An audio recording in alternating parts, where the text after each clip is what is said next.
السلام عليكم ورحمة الله وبركاته. حمدا لمن خلق الإنسان وعلمه البيان. الصلاة والسلام على من لا نبي بعد أما بعد. எல்லா புகழும் எல்லாம் வல்ல அல்லாஹ் ஒருவனுக்கே. சாந்தியும் சமாதானமும் அல்லாஹ்வின் இறுதி தூதர் முஹம்மது நபி ஸல்லல்லாஹு அலைஹி வஸல்லம் அவர்கள் மீதும் அவர்களை பின்தொடர்ந்து நல் அமல்கள் செய்யும் நம் அனைவரின் மீதும் உண்டாவதாக. ஆமீன். நான் உங்கள் முன்னால் பேச எடுத்துக்கொண்ட தலைப்பு தியாகத்தின் அடையாளம் இப்ராஹிம் நபி அலைஹிஸ்ஸலாம் அவர்களை பற்றி. அல்லாஹு தஆலா தனது திருமறையில் இப்ராஹிம் அலைஹிஸ்ஸலாம் அவர்களை பற்றி இப்படி கூறுகிறான், வத்தஹதல்லாஹு இப்ராஹிம ஹலீலா. அல்லாஹ் இப்ராஹிமை தனது உற்ற நண்பனாக நெருக்கமான தோழனாக எடுத்துக்கொண்டான் என்று.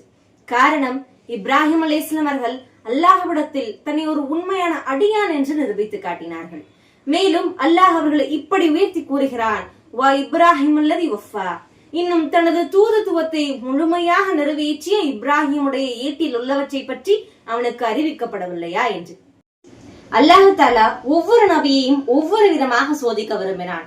அதிலும் இப்ராஹிம் அலைஹிஸ்ஸலாம் அவர்களை தனக்கென விசேஷமாக்க விரும்பினான். அவர்களுடைய கல்வில் என்ன இருக்கிறது என்று சோதிக்க விரும்பினான். குழந்தை பிறந்த உடனேயே அந்த குழந்தை வளர்ந்ததும் அல்லாஹ் கூறுகிறான், அவர்களை மக்காவில் விட்டுவிட்டு வாருங்கள் என்று. என்ன ஒரு அழகான பொறுமை! அல்லாஹ்விடத்தில் எதிர்த்து பேசி இருப்பார்களா? வேறு ஏதேனும் யோசனை சிந்தித்திருப்பார்களா? அல்லாஹ்விடத்தில் எக்ஸ்கியூஸ் கேட்டிருந்தால் கொடுத்திருக்க மாட்டானா? கொடுத்திருப்பான். ஆனால் கலீலாக ஆகியிருக்க மாட்டார்கள். உடனே தயாராகிவிட்டார்கள். தனது மனைவியை அழைத்து சென்று பாலைவனத்தில் விட்டு வருகிறார்கள். என்ன ஒரு அழகான பொறுமை! அங்கே ஹாஜரா அலைஹிஸ்ஸலாம் அவர்கள் கேட்கிறார்கள், இப்ராஹிமே, எங்களை ஏன் இங்கு விட்டு செல்கிறீர்கள் என்று. அல்லாஹ்வின் அனுமதி இல்லாமல் அவர்களால் எதையுமே பேச முடியாது. திரும்பிய திசையிலே நிற்கிறார்கள். 2-3 நிமிடங்களுக்கு பிறகு மீண்டும் கேட்கிறார்கள், இப்ராஹிமே, அல்லாஹ் உங்களுக்கு இதை ஏவினானா?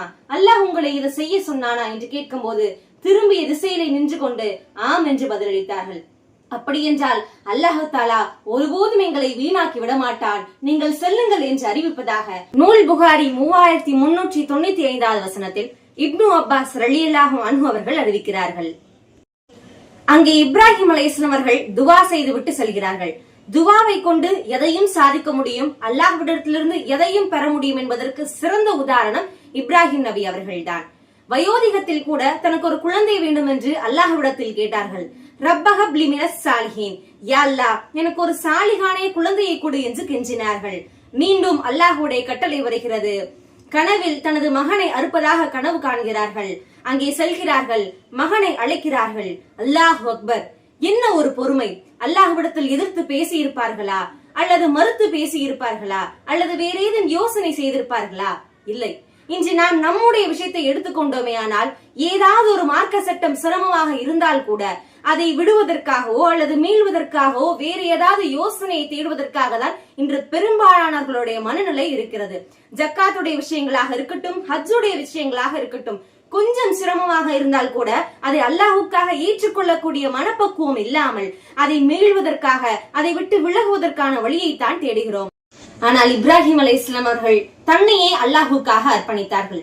இந்த நபிமார்கள் வரலாறுகள் நமக்கு ஏன் சொல்லப்படுகிறது என்றால், இந்த பெருநாட்கள், இந்த குர்பானி, இந்த தியாகம் ஏன் அல்லாஹ்விடத்திலிருந்து நம்மளுக்கு ஒவ்வொரு பெருநாளுக்கும் சொல்லப்படுகிறது என்றால், இது மற்ற மதங்களைப் போல சம்பிரதாயங்களுக்காகவோ சடங்குகளுக்காக செய்யப்படுவதற்காக அல்ல.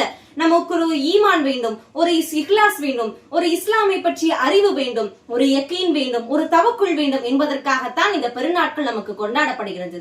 சிரித்து மகிழ்ந்து சாப்பிட்டு விட்டு கடந்து செல்வதற்காக அல்ல இந்த பெருநாட்கள். அல்லாஹ்வுக்காக நாம் எதையும் ஏற்றுக்கொள்ளாமல் இந்த அழிந்து போகக்கூடிய கேவலமான துன்யாவிற்காக எதையும் நாம் இன்முகத்தோடு ஏற்பதற்காக தயாராகிவிட்டோம். ஆனால் இந்த பெருநாளில் நாம் அப்படி இருக்கக்கூடாது. நமக்கான ஈமானை, இஸ்திகாமத்தை, இஹ்லாஸை நாம் இந்த பெருநாளில் எடுத்துக்கொள்ள வேண்டும்.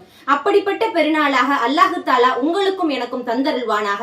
வாஹிர் தவானா அல்ஹம்துலில்லாஹி ரப்பில் ஆலமீன். அஸ்ஸலாமு அலைக்கும் வரஹ்மத்துல்லாஹி வபரகாத்துஹு.